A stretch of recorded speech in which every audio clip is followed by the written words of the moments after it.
sila ng mga armadong grupo na binabayaran ng mga landlord.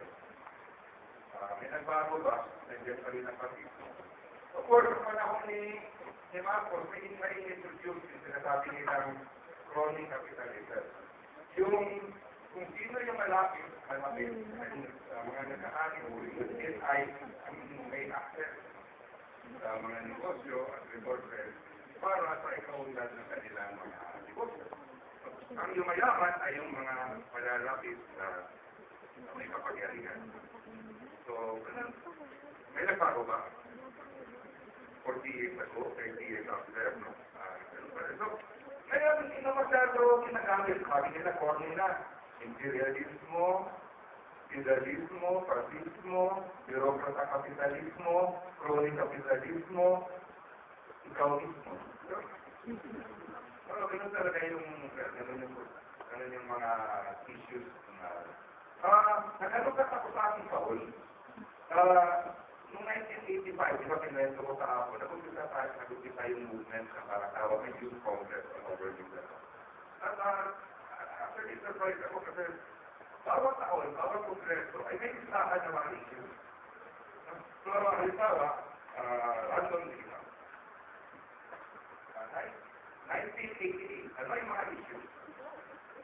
1988, sino sila na nasa dito ng 1988? Pero marami na. O marami na, ano na kayo noon eh.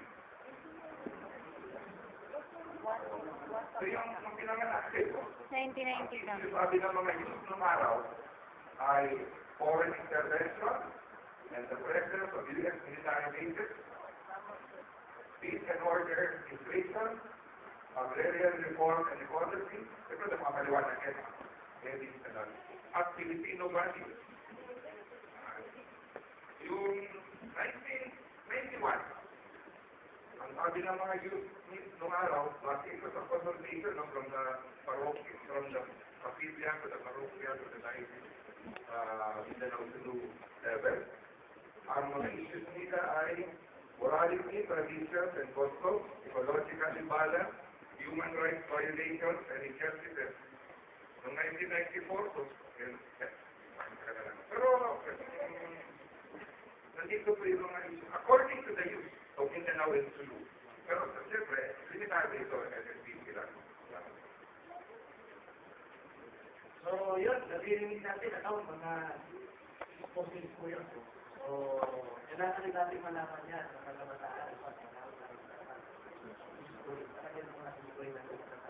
Sa kamay, nagkaroon ng pasya.